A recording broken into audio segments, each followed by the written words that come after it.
Hello to all my story lovers. Welcome back in Storytime channel. I'm Pallavi reading interesting short stories for you. Today's story name is The Thief. This is story taken from the book of collected short stories by Ruskin Bond. Now let's go to the story. I was still a thief when I met Arun, and though I was only 15, was an experienced and fairly successful hand. Arun was watching the wrestlers when I approached him. He was about 20, a tall, lean fellow, and he looked kind and simple enough for my purpose. I hadn't had much luck of late and thought I might be able to get into this young person's confidence. He seemed quite fascinated by the wrestling. Two well oiled men slide about in the soft mud, grunting and slapping their thighs. When I drew Arun into conversation, he didn't seem to realize I was a stranger. You look like a less wrestler yourself, I said. So do you, he replied, which put me out of my stride for a moment, because at the time I was rather thin and bony and not very impressive physically. Yes, I said, I wrestle sometimes. What's your name? Deepak. I lied. Deepak was about my fifth name. I had earlier called myself Ranbir, Sudhir, Trilok, and Surinder. After this preliminary exchange, Arun confined himself to comment on the match. I didn't have much to say. After a while, he walked away from the crowd of spectators. I followed him. Hello, he said. Enjoying yourself? I gave him my most appealing smile. I want to work for you, I said. He didn't stop walking. And what makes you think I want someone to work for me? Well, I said, I have been wandering about all day looking for the best person to work for. When I saw you, I knew that no one else had a chance. You flatter me, he said. That's all right. But you can't work for me. Why not? Because I can't pay you. I thought that over a minute, perhaps I had misjudged my man. Can you feed me? I asked. Can you cook? He countered. I can cook, I lied. If you can cook, he said, I will feed you. He took me to his room and told me I could sleep on the veranda, but I was nearly back on the street that night. The meal I cooked must have been pretty awful because Arun gave it to the neighbor's cat and told me to be off. But I just hung around smiling in my most appealing way, and then he couldn't help laughing. He sat down on the bed and laughed for a full 5 minutes, and later patted me on the head and said, never mind, he had teach me to cook in the morning. Not only did he teach me to cook, but he taught me to write my name and his, and said he would soon teach me to write whole sentence and add money on paper when you didn't have any in your pocket. I was quite pleasant working for Arun. I made the tea in the morning and later went out shopping.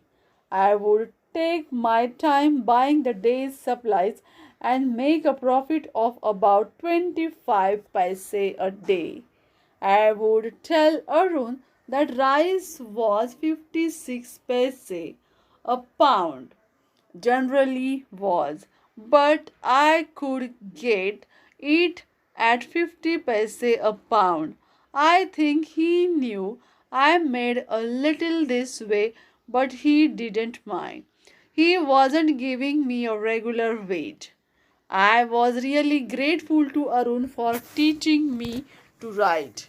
I knew that once I could write like an educated man, there would be no limit to what I could achieve. It might even be incentive to be honest. Arun made money by feats and starts. He would be borrowing one week, lending the next week. He would keep worrying about his next check. But as soon as it arrived, he would go out and celebrate lavishly. One evening, he came home with a wad of notes, and at night, I saw him tuck the bundles under his mattress at the head of the bed. I had been working for Arun for nearly fortnight, and apart from the shopping, hadn't done much to exploit him. I had every opportunity for doing so.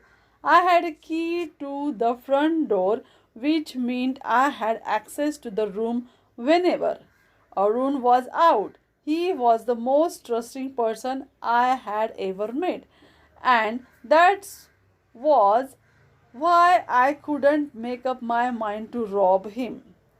It's easy to rob a greedy man because he deserves to be robbed. It's easy to rob a rich man because he can afford to be robbed. But it's difficult to rob a poor man, even one who really doesn't care if he's robbed. A rich man or greedy man or careful man wouldn't keep his money under a pillow or mattresses. He would lock it up in a safe place. Arun had put his money where it would be child's play for me to remove it without his knowledge. It's time I did some real work. I told myself I'm getting out of the practice. If I don't take the money, he will only waste it on his friends. He doesn't even pay me. Arun was asleep. Moonlight came in from the veranda and fell across the bed. I sat up on the floor, my blanket wrapped round me, considering the situation.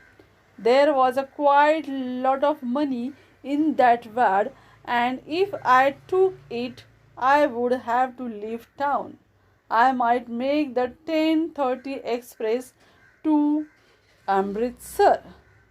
Slipping out of the blanket, I crept on all fours through the door and up to the bed and peeped at Arun. He was sleeping peacefully with a soft and easy breathing. His face was clear and unlean. Even I had more markings on my face, though mine were mostly scars. My hands took on an identity of its own as it slid around under the mattresses. The fingers searching for the notes. They found them, and I drew them out without a crackle. Arun sighed in his sleep and turned on his head towards me. My free hand was resting on the bed and his hair touching my fingers. I was frightened when his hair touched my fingers and crawled quickly and quietly out of the room. When I was in the street, I began to run. I ran down the bazaar road to the station. The shops were all closed, but a few lights were on the upper windows. I had the notes at my waist, held there by the string of my pajamas. I felt I had to stop and count the already 10:20 by the clock tower. I slowed down to a walk and my fingers flicked through the notes. There were about 100 rupees in fives. I could haul. I could live like a prince for a month or two. They were something I had forgotten in the excitement of 100 rupees. Whole sentences I knew could one day bring me more than 100 rupees. It was a simple matter to steal, and sometimes just as simple to be caught. But to be a really big man, a wise and successful man, that was something I should go back to Arun. I told myself, if only to learn how to write. Perhaps it was also concern for Arun that drew me back. A sense of sympathy is one of my weaknesses, and through hesitation over a theft I had been often been caught. A successful thief must be pitiless. I was fond of Arun. My affection for him, my sense of sympathy, but most of all my desire to write whole sentences drew me back to the room. I hurried back to the room extremely nervous, for it is easier to steal something than to return it undetected. If I was caught beside the bed now, with the money in my hand, or with my hand under the mattress, there could be only one explanation, that I was actually stealing. If Arun woke up, I would be lost. I opened the door clumsily and stood in the doorway in clouded moonlight. Gradually, my eyes became accustomed to the darkness of the room. Arun was still asleep. I went on all fours again and crept noiselessly to the head of the bed. My hand came up with the notes. I felt his breath on my fingers.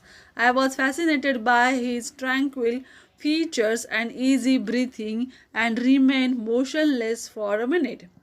Then my hand explored the mattresses, found the edge, slipped under it with the notes.